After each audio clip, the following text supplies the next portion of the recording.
What is up, guys? Welcome back to another video. So in this one, what we're going to be doing is fitting a front mount to this chaser. Jack's already making a start. So we've got a G-ready or Greddy, as like people like to say. A lot of people do pronounce it a lot different, but we've got the kit right here. So this comes with all the hoses and everything else. So over here, Jack's just made a start. You do need to cut some bits out, so you do need to grind some edges.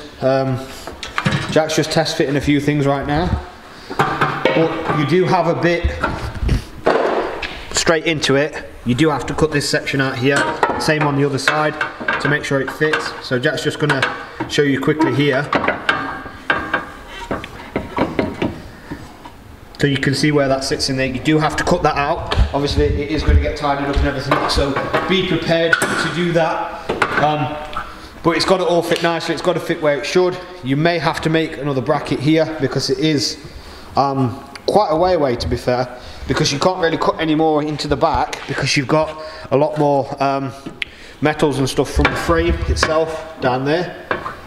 So yeah, it's a little bit more awkward, but we're going to go through this, not step by step, because we're going to be basically doing this as we go along, in a sense. But yeah, so enjoy this.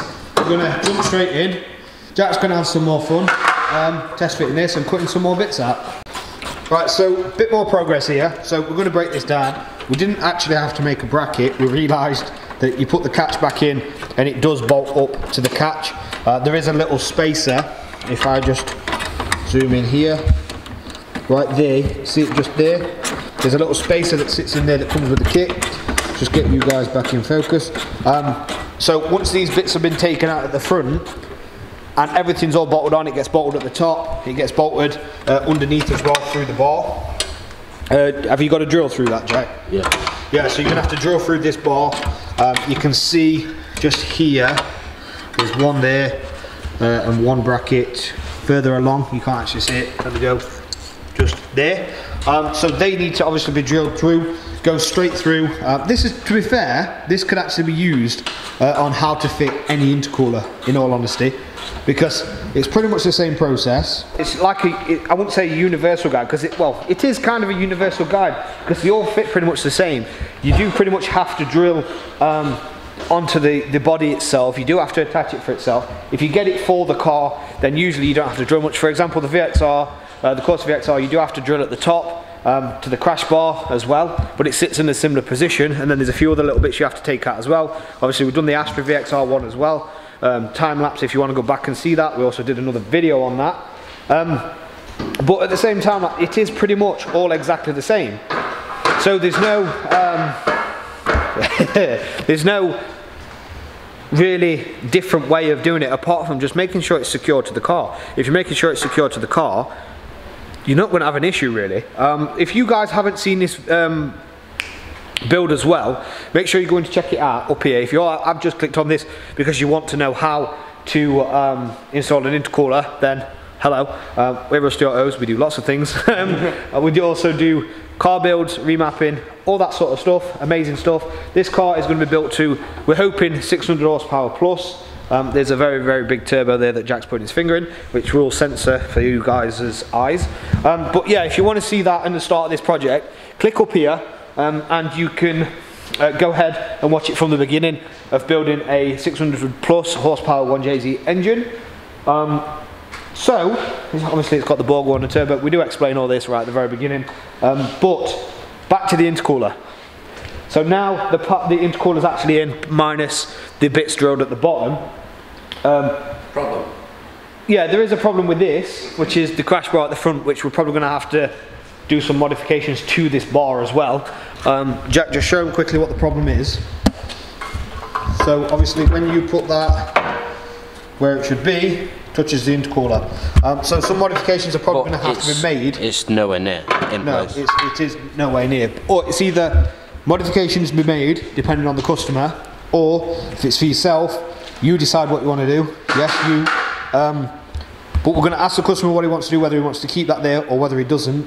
We'll see. We'll ask him before we finish this whole thing.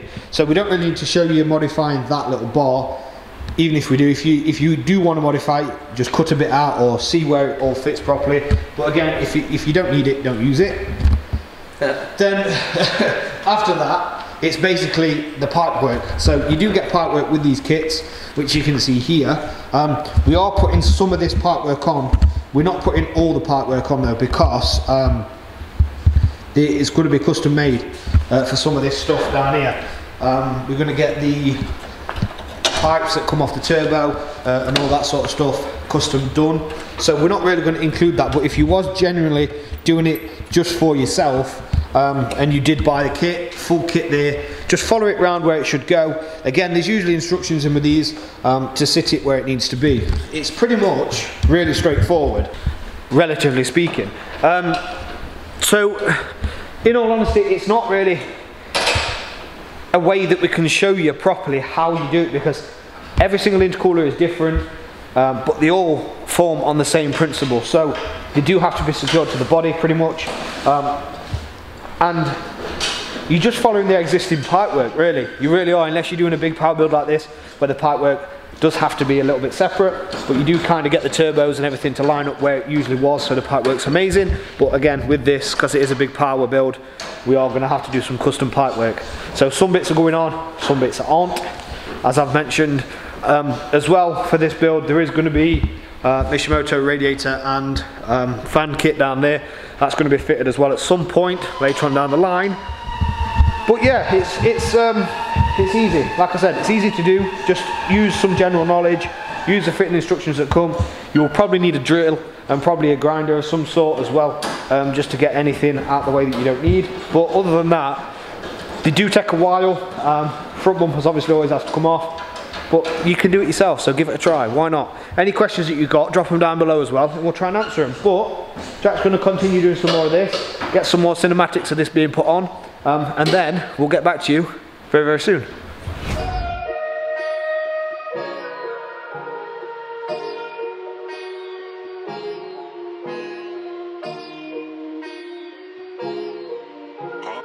Homage got the vibe, got the vibe.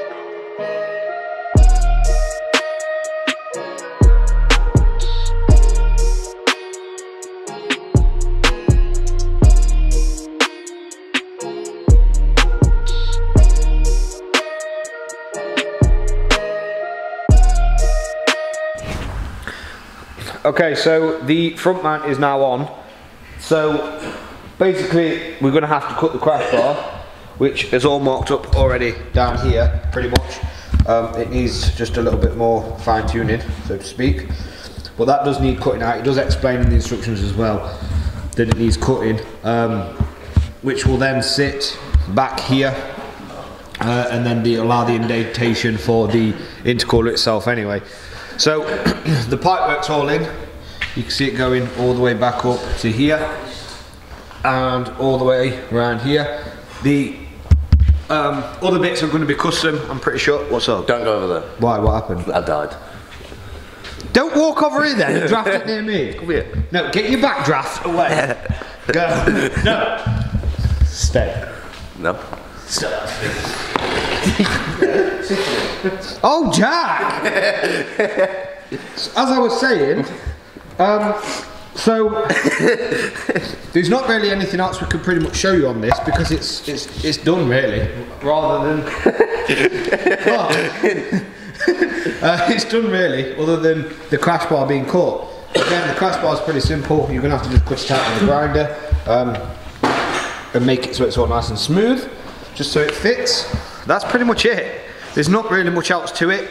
They're not really that hard to fit. They just take a little bit of time. Probably about what, 3-4 hours, depending what car it is.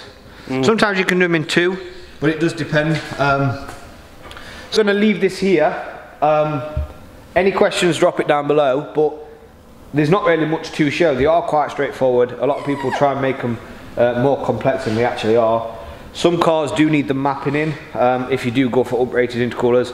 We did was it a stage 2 in AirTech intercooler on an Astra? Yeah. That needed to be mapped in and drilling. But again, it all depends on the car. So this one's going to get mapped anyway, I believe, because it's having the bigger power and everything else, so it's going to need it. So that's not really a worry. But like I said, other than that, there's not really much else to show you. That is it. The pipework's in, the intercooler's on, it's all secure. The rest of the pipework would connect up normally. That's left over, so you would take it to where it needs to go if necessary. Are you alright? Yeah, I'm great. I'm great. I'm great. So yeah, we'll leave that here. Make sure you're liking, commenting. Any questions, drop it down below, and see you guys shortly.